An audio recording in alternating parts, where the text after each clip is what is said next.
Hi everyone, my name is Hal Finkel. I'm from Argonne National Laboratory's Leadership Computing Facility.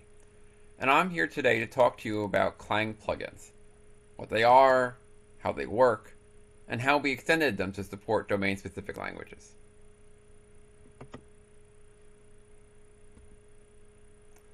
First, you could be forgiven for not knowing that Clang supports plugins. These plugins are not the same as dynamically registered LLVM transformations. They are extensions to Clang itself. Clang plugins are shared libraries. They're passed to Clang using the -f plugin command line option, which names the shared library to load. Now, each plugin contains one or more handler classes. There's a pragma handler, which provides new kinds of pragmas. There's an attribute handler, which provides new kinds of attributes. And there's an AST action handler, which registers an AST consumer, and the AST consumer can be used to observe the creation of new nodes in Clang's abstract syntax tree, the AST. The documentation on making Clang plugins is available on Clang's website, but we'll go over the basics here. First, if you're going to be developing Clang plugins, you almost certainly want to build the example plugins and make sure the regression tests run. Unfortunately, they're not enabled by default. To enable them, you have to pass the Clang build examples equals on flag to CMake when you configure LLVM in Clang. So let's go through the annotate functions example plugin that's part of Clang's source directory.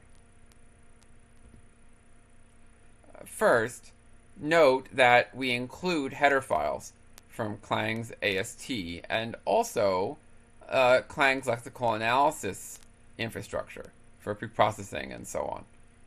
The plugins directly access Clang's APIs, and as a result, have a lot of power, but also you have to understand how Clang's APIs works in order to use them effectively. Here we have a handler that's called annotate functions action, which is registering an AST consumer named annotate functions consumer. The handler also can have its own command line arguments. And if this handler supported command line arguments, they would be parsed here. In this case, the handler doesn't have any command line arguments, so this function doesn't do anything interesting.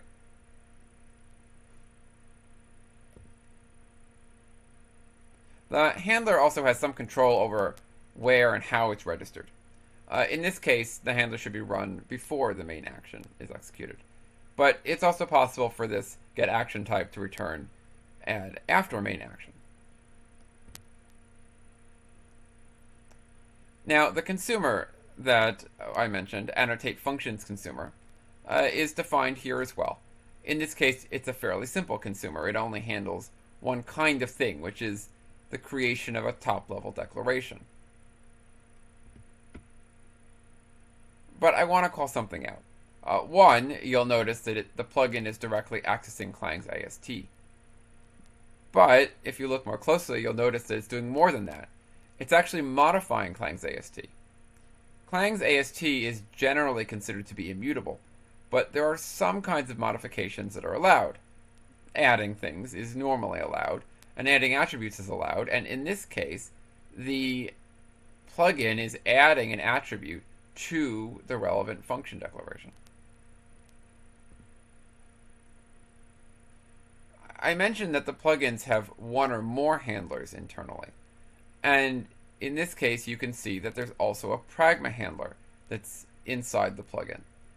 This pragma handler adds a new kind of pragma. Pragma enable annotate. The handle pragma function on the handler is what gets called when that kind of pragma is encountered. And in this case, notice that the pragma handler is directly provided with access to Clang's preprocessor state, its lexical analysis state. and so has a pretty powerful interface to do the things it needs to do once the pragma is encountered.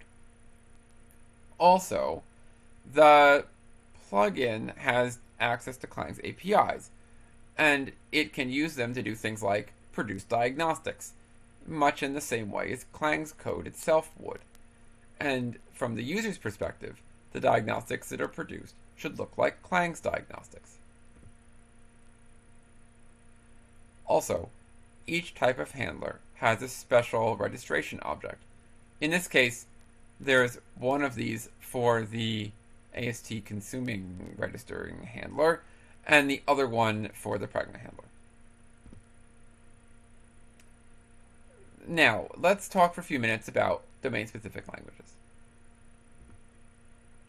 We have a lot of domain-specific languages.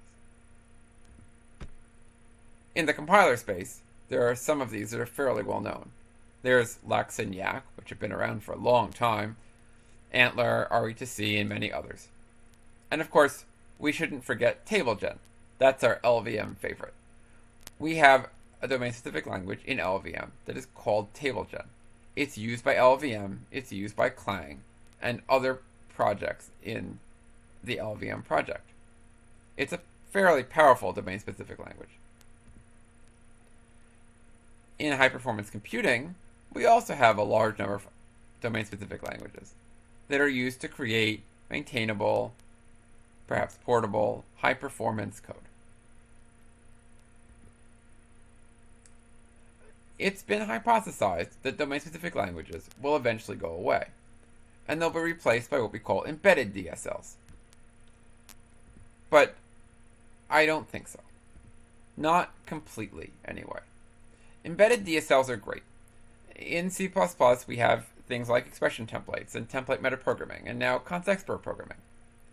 But fitting inside the host language imposes often unfortunate constraints on what the domain-specific language can do. But there's another issue. Compilers are often not particularly efficient interpreters, and so embedded DSLs tend to have high compile times. Also, sometimes a properly engineered compiler is just the right tool for a particular task. And while we all like general-purpose programming languages, sometimes you need a dedicated compiler for particular tasks. And we should know this because we work on compilers.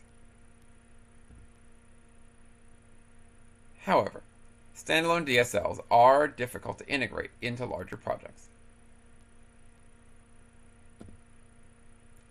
Build system integration can be difficult. And even if for your build system that's not so bad, what about all of your other tooling?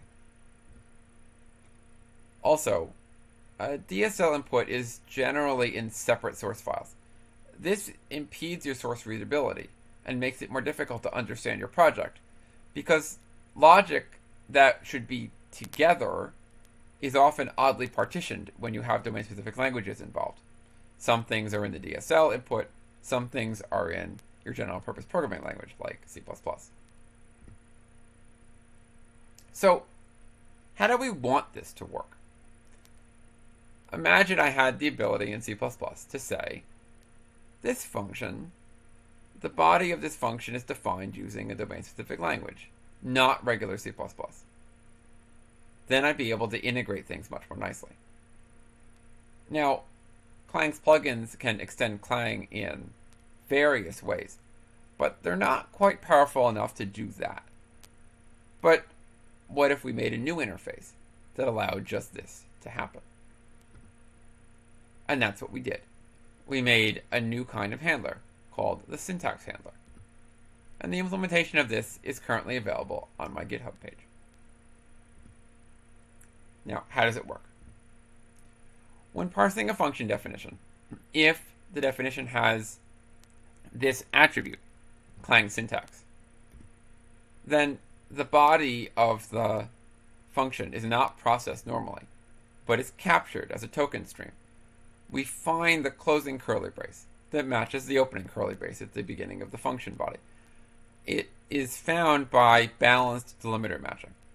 So even if we don't really understand the programming language inside the function body, so long as we can use balance matching to find the closing curly brace, then we're fine. Now, we're going to replace the original function body with a call to built-in unreachable and rename the function to something else, something internal. We have to do this for the following reason. It often is the case that when you logically replace the function body with some other code that Clang can process, which is what we're going to do, you should have provided some other definitions or declarations beforehand. But since we've already parsed the declaration, part of the definition, that it's too late to now inject things that happened before the body was started. So we have to start over again. To do that, we have to close off this definition. We'll rename it so it doesn't conflict with anything, and then allow the plugin to provide the real definition.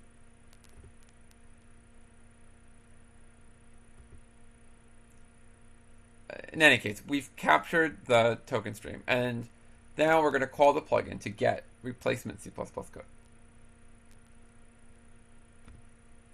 And we're going to parse that text, essentially as though it were included via the preprocessor.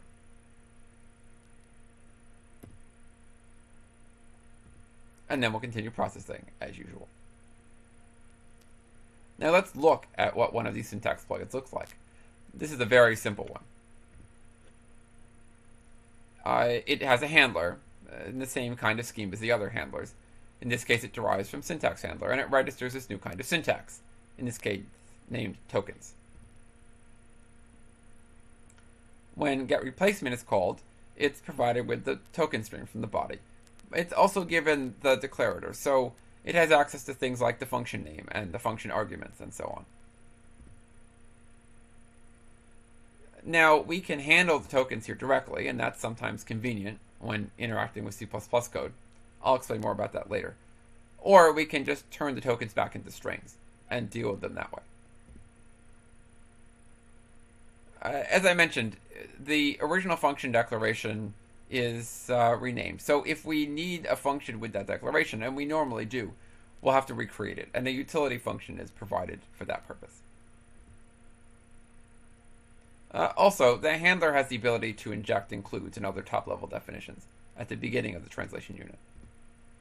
And like the other kinds of handlers, there's a registration object. So let's look at some real examples. Here's our first real example. It's a syntax handler for Taco, which is a domain-specific language for specifying dense and sparse tensor algebra computations.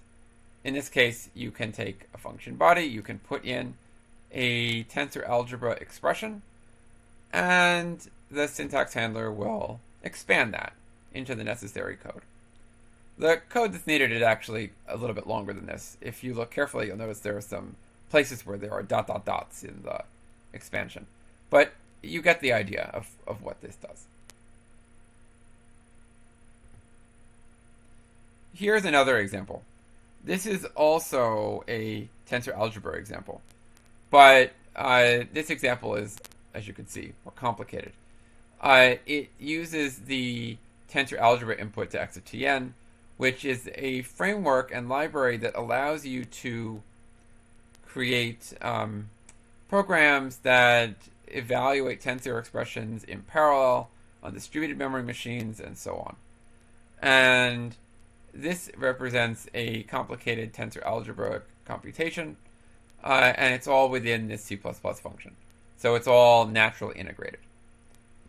In addition, you'll notice that the function parameters are actually directly used inside the domain-specific language. And the plugin, remember, has access to the declarator. So that means it has access to the function parameters and their types and so on. And so it knows how everything can be integrated together.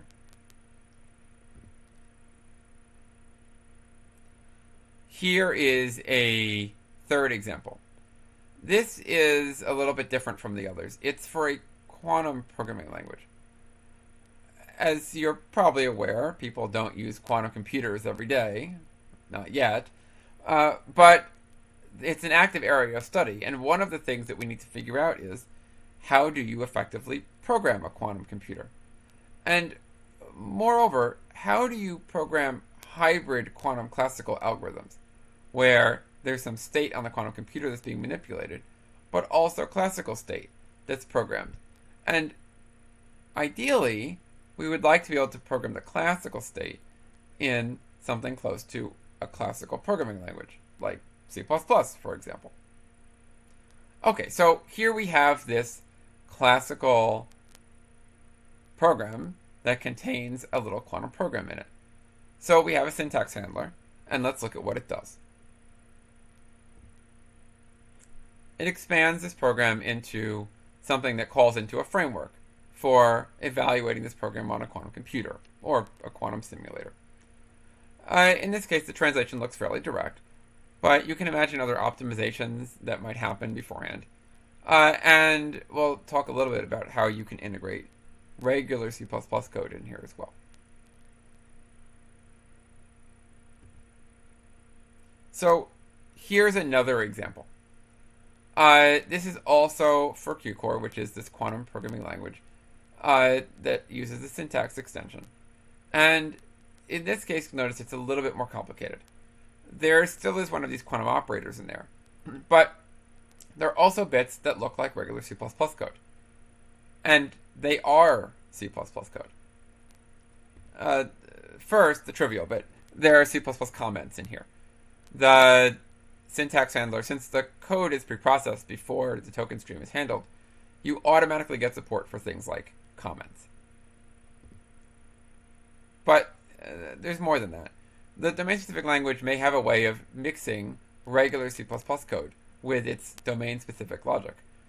And in that case, it's convenient to have the C++ code properly tokenized by Clang, a good C++ compiler, before being processed. And that's what happens in this case. The C++ code is tokenized by Clang and then handed to the syntax handler. The syntax handler can take advantage of the fact that the input is already tokenized. And in this case, these C++ statements are translated into C++ statements in the replacement text. So, let me conclude. First, Clang supports a powerful plugin interface. This interface provides direct access to its API. Now that's a benefit and a downside. The benefit is that the plugins are powerful. There's a lot they can do. They can register pragmas and attributes. They can register arbitrary AST consumers. But it also means that they're version locked to the version of Clang against which you compiled the plugin. So if you compile a plugin for Clang version 8, you probably can't use it with Clang version 10.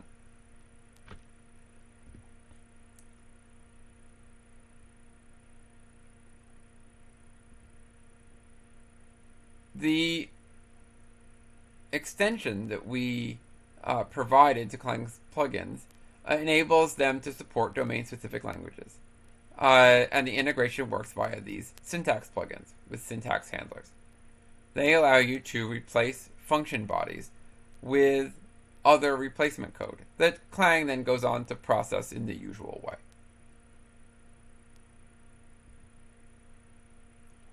The syntax plugins allow the bodies to have a domain-specific language specified syntax, but be otherwise integrated into the rest of your program. So they don't interrupt following dependencies and understanding how different parts of your program relate to each other. The domain-specific language is kind of right there, right in the program. It has some, but not all of the benefits of an embedded DSL, but it also has very distinct advantages, such as being able to have a real compiler for a domain-specific language that's non-trivial. And that can be quite important. So we have examples of syntax plugins for several real scientific computing use cases. But many more use cases are possible. In fact, um, it's not just scientific computing. You could certainly imagine having a syntax plugin for a lexical analyzer generator, for example, in the compiler space, or something like TableGen. You could even imagine embedding a different kind of language, something like Python, and turning that into calls to Python's embedding API using the syntax handler. There are a lot of really interesting possibilities. But in general, we are going to continue this work. It's really important to create productive programming environments, ones that can support code that is maintainable and high performance. And doing so, we want to harness the best available tools, including when those tools are domain-specific languages. So with that, first, let me thank the entire LLVM community, without which this work would not have been possible. And also the United States Department of Energy for funding this work, both in connection with exascale computing and future high-performance use cases, but also in connection with work on quantum computing and how to create programming languages for hybrid quantum classical environments. Thank you.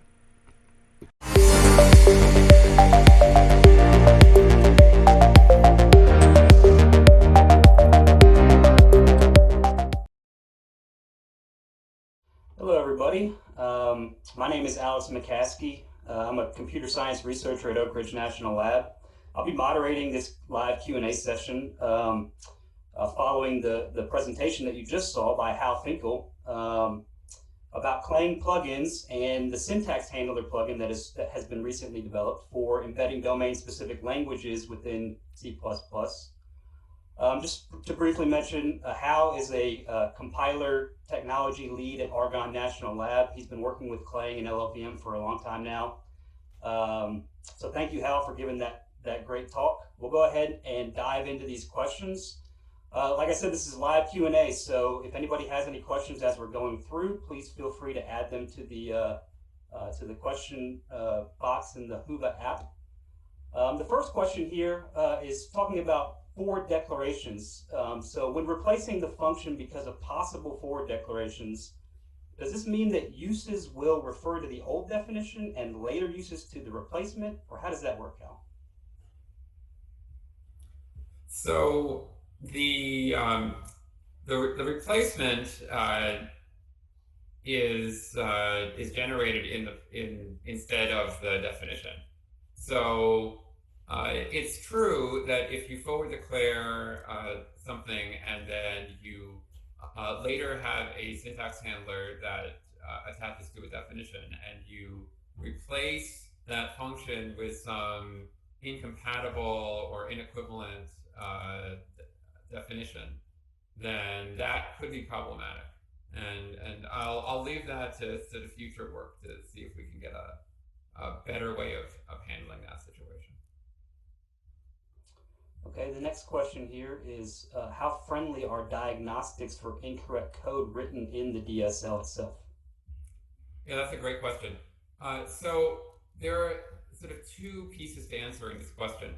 One is that the plugins have access to Clang's diagnostic infrastructure. So they can generate warnings and errors and so on. And of course, then it's up to the plugin for a particular DSL to make sure that those warnings and errors and so on are user-friendly and interpretable and so on. There's another aspect to this too. So when many DSLs allow you to embed snippets of code, say C code or C++ code, inside of the DSL. And then different DSLs handle these kinds of things differently. So sometimes the DSL will essentially just take that code and kind of paste it into the replacement code. And then you can say, okay, well, what happens if the user made an error and that gets pasted into the replacement code? Then what happens? And in that case, what happens is that the user will get an error that's generated by Clang as it reparses the code. And the code will appear to come from a kind of internal buffer, but the diagnostics will be otherwise the same as Clang generates. So So you'll still get to see the code that was written, and the relevant bits will be underlined, and you'll get warnings and errors. Sort of in the same way as if you are writing something using like Lex or Gap or something, and you make a mistake in your embedded C code, then when you compile the code, you'll see an error warning from the compiler surrounded by the generated code, and this situation is no different. Okay, thanks, Hal. All right, moving along, the next question here. If you do write a plugin for Clang, will it be compatible with the same major version of Clang, or does the version need to match exactly? It should be compatible so long as the major versions match. And so, Clang does not guarantee API or ABI stability across major versions. But for patch releases, the ABI should be stable, and so the plugins should work across the same major version. Okay. Next question. Just to get a little clarity on the input to the syntax handler, does it work on the tokenized input, or can you also get the function body as a string? So it works on the tokenized input. You can turn the tokens back into a string, and in fact, many of the handlers that we've created do precisely this. And that's because they're interfacing with pre-existing DSLs that have their own parsing infrastructure and so on. And so the syntax handler takes the tokens, kind of gets their spellings, concatenates them back into a string, and then hands it off to the pre-existing library for doing whatever the DSL wants to do. The caveat here is that because it's dealing with tokenized input, it is preprocessed. And so if you had preprocessor macros there, then those preprocessor macros would be expanded in the string that the DSL receives. Okay. All right, moving along. This one talks about the reusability of the plugins. Can one connect a plugin to any Clang compiler of the same version, or should the plugin be built together with Clang? You should be able to build the plugin separately from Clang. That having been said, the plugins do depend on Clang's ASC data structures, and so they are locked to the same major version as Clang. But the plugins themselves are built into shared libraries, just like pre-existing Clang plugins of other kinds, and so you should be able to build them separately and load them dynamically. Okay. So another error question here for the DSL itself. What happens to syntax errors when in the scope of the syntax plugin? So as I was discussing before, there are two issues. So one is which syntax. So there might be an error in the C++ syntax or an error in the DSL syntax. So the errors in the DSL syntax you would like to be reported to the user as syntax errors, and the plugin can take the DSL's error reporting mechanism, whatever that happens to be, and translate that into Clang Diagnostics. So from the user's perspective, the errors will come out as Clang Diagnostics in the usual way. From the point of view of syntax errors in C++, so syntax errors in the kind of function prototype part of the definition, the declarator, those are handled as usual. Then if you have errors in the replacement code, including perhaps code that comes directly from the user, then those are reported as errors when Clang reparses the replacement input. And so they appear just like any other syntax errors surrounded by the replacement code, but the file name that's given refers to the sort of replacement buffer, and that has a special name to make it clear where they're coming from. Yeah. Okay. Next question. Do you think it's a good idea if we could also extend or customize the parser SEMA? Parser/SEMA. Yeah, it depends on what you want to do. So, people have talked about a lot of different kinds of extensions. And one thing is, Klein's AST there's a lot of it that's automatically generated. There's a lot of it that's kind of boilerplate, and you could imagine having a plugin that could add new kinds of AST nodes, for example, maybe even wrap the handling of existing AST nodes, and in some sense, the sky's the limit. But it really depends on what you're trying to accomplish, and how fragile the plugin interface becomes. And it's one thing to say I have this handler and I have to recompile it against a new version of Clang, and there might be some minor differences in the API. It's another thing to that the plugin really has to have an intricate understanding of the set of calls that the parser or the semantic analysis infrastructure is making in order to implement the thing you're trying to implement. And the latency is much more fragile. So I think the question that really needs to be addressed is, can you have an interface that you can really define in an independent way so that you understand the semantics of that interface, independent of the kind of sequence of calls that Clang is making internally. If you can do that, I think it makes a lot of sense. Otherwise, I'd be hesitant. Okay. The next question here. This seems very familiar to the strategy used for MS Intel style inline ASM. Any thoughts on the success or failure of that existing DSL? Well, that's a really interesting point, actually. Yeah, it is similar, and that of course is one specific DSL that has built-in support, and one lesson that you can take away from that is, as I recall, it took some amount of iteration to get the symbol resolution right, and some other aspects of the Microsoft Inline assembly, where names would refer to variables in C++, and making sure that the lookup could be done correctly, and so on. So I think it does speak to the fact that if you're going to interface with variables, especially globals and other kind of entities that are declared, not just function parameters and so on, it can be tricky to make sure the system all works properly, and that's probably something that we should look into more. Okay. So we've got one last question here. How would you handle something like embedded Python code where indentation is important in the source code itself in the DSL, and also things like new line statement termination, things like this? How would you handle that with this approach?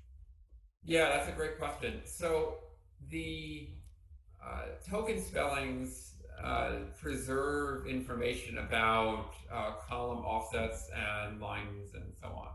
So when you reconstruct the input from the stream of tokens, you should be able to reconstruct how things are indented and where new lines are placed. So I actually think that if you wanted to embed Python, and that would be a really interesting application, one that we've thought about but we haven't tried yet, it should be possible to do that and preserve the indentation as is needed by Python. Okay, great. Well, that basically concludes our live Q&A for this talk. I want to thank everybody for joining this session and for submitting these great questions. We do encourage you to continue this conversation in the community board of the Hoover app, or later in the roundtable sessions. So just to end here, thank you, Hal, so much for the talk and for answering these questions for us. And everybody have a great rest of your day. All right, Alex, thank you very much. Thank you, everybody.